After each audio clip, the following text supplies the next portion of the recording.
என் அற்பமான ஆரம்பத்தின் உன் மீது எரியப்படும் கற்கள் என்னவா மாறிடுமா? உன்னை மேற்கொள்வதில்லை. அல்லேலூயா. நேருடைய பேச்சு மேற்கொள்வது கிடையாது. என்னை மேற்கொண்டிருந்தா இந்த ஊழியத்தை தூக்கி வீசிட்டு மறுபடியும் டியூஷன் சென்டருக்கு போயிருப்பேன், ஏதாவது ஒரு உலகம் தேடிட்டு போயிருப்பேன். ஏன்னா என்னை பேசினவர்கள் எல்லாம் வெளியில இருந்தவங்க கிடையாது, என் குடும்பமே என்னை பேசிச்சு, என்னுடைய சொந்த பந்தங்கள் தான் என்னை பேசிச்சு.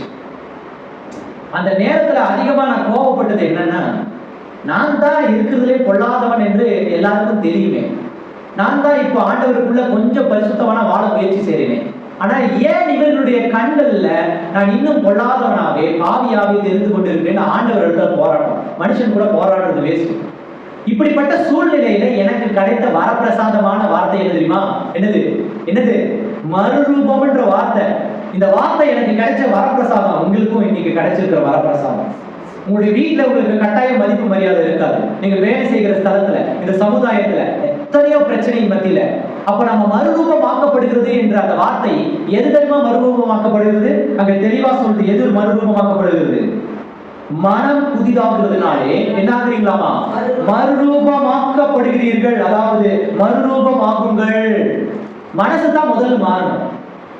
அப்பதான் எனக்கு தெரிஞ்சிச்சு, என் வீட்டுல என்னென்னலாம் பேசுதான், என்ன தூசிக்கிறாங்க, என் சொந்தக்காரங்க எல்லாம் என்ன தவறா பேசி நான் ஊழியக்காரனா மாறுற இந்த ப்ராசஸ்ல இவன் காசுக்காக ஊழியம் செய்யறான், பொழப்புக்காக ஊழியம் செய்யறான், சோத்துக்காக ஊழியம் செய்யறான், இவன் பிரசித்தி பெற வந்துட்டு பேசுறான். இப்படிப்பட்ட நிறைய வார்த்தை என் மேல போடும் பொழுது எனக்கு காயப்பட்டுட்டே இருந்துச்சு. நான் யோசனை பண்ணேன், கல்ல எரிஞ்சாதான் காயப்படும். தூரத்துல இருந்து 100 கிலோமீட்டர் 200 கிலோமீட்டர் தூரத்துல இருந்து பேசுற வார்த்தை எப்படியா எனக்கு காயப்படும்? படுமா? நான் இங்க இருந்து ஒரு வார்த்தையை தூக்கி வீசினா உங்களுக்கு காயப்படுமா? படாதா? சரீரத்தை காயப்படுத்துறது பிசிக்கலா தானே இருக்கும், பிசிக்கல் திங்கா தான் இருக்கும். ஆனா என்னுடைய வார்த்தை உங்களுடைய கண்ணுக்கு தெரியுதா? ஆனா ஒரு கல் எரியறதை காட்டிலும் வார்த்தை அதிக காயப்படுத்துகிறது. என்னால தாங்க முடியல, என்னால மேற்கொள்ள முடியல. அப்போ நான் எதை தெரியாமல் இருந்திருக்கேன் அப்படின்றத தேவன் அன்னைக்கு கற்றுக் கொடுத்தாரு. என்ன தெரியுமா தெரியாமல் இருந்திருக்கேன்? நான் தேவனுடைய ஊழியத்தை செஞ்சுட்டு இருக்கேன், தேவனுக்காக வாழ்றேன், தேவனுக்காக மற்றவர்களுக்காக ஜெபிக்கிற, உபவாசிக்கிற, எல்லாம் பண்ணியிருக்கேன். ஆனால் என் மீது பேசப்படுகிற அந்த வார்த்தையை நான் தாங்கி கொள்ளுகிற மனநிலை, மன பக்குவத்துக்கு வரல. ஏனென்றால் இங்க சொல்லுது, மனதை நான் புதிதாக்கவில்லை, பழையதாகவே வச்சிருக்கேன். ஹல்லேலூயா. அப்போ ஒரு மனுஷனை பார்க்கும் பொழுது என்னுடைய இருதயத்திற்குள்ள என்ன தெரியுமா நினைச்சிருக்கேன்? ஆஹா, தெரிஞ்சவங்களாச்சே, நம்ம பைபிள்ல இருந்து 2 வார்த்தையில பேசி ஜபம் பண்ணான், இவங்க என்னத்தை நினைப்பாங்க அப்படின்னு தானே நினைப்பாங்கன்னு அந்த நாள் வரைக்கும் நினைச்சிட்டு இருந்திருக்கேன். என்னைக்கு தெரியுமா என்னுடைய வாழ்க்கை மாறினது? நான் என்றைக்கு என்னுடைய இருதயத்தை புதிதாக்க தொடங்கி என்னுடைய இருதயத்தை மறுரூபமாக்கினானோ, இப்போ உங்க கண்ணு முன்னாடி நின்று என்ன காரி துப்புனாலும் எனக்கு என்ன இல்லைன்னு அர்த்தம்? சூடு, சொரணை, வெக்கம், மானம் எதுவுமே கிடையாதுன்னு அர்த்தம். இந்த விஷயங்கள் எல்லாம் இருந்துச்சுன்னா தேவனுடைய ஜனமாய் வாழ முடியாது. ஏசாயா 50ஆம் அதிகாரத்தை நீங்க படிச்சு பாருங்க வீட்டுல போய். ஒரு மனுஷனுக்கு சூடு, சொரணை, வெக்கம், மானம்லாம் இருந்துச்சுன்னா நீங்க தேவனுடைய பிள்ளையாவே வாழ முடியாதாமா. ஒருவன் வந்து உங்களுடைய முகத்தை துப்பிடுவான், நீங்க அவனுக்காக என்ன செய்யணும்னு சொல்லுது? அந்த துப்பினதை துடைத்து விட்டு ஜபம் பண்ணுன்னு. ஏன் தெரியுமா ஜபம் பண்ண சொல்லுது? உன் முகத்தை தேவன் கற்பாரையா மாத்திருக்காருன்னு. அப்ப நீங்க தொட்டு பாருங்க, உங்க மூஞ்ச தொட்டு பாருங்க, புசு புசுன்னு இருக்கும். தொட்டு பாருங்க, பிசிக்கல் நம்ம எல்லாமே செஞ்சு பார்த்தா தான் தெரியும்.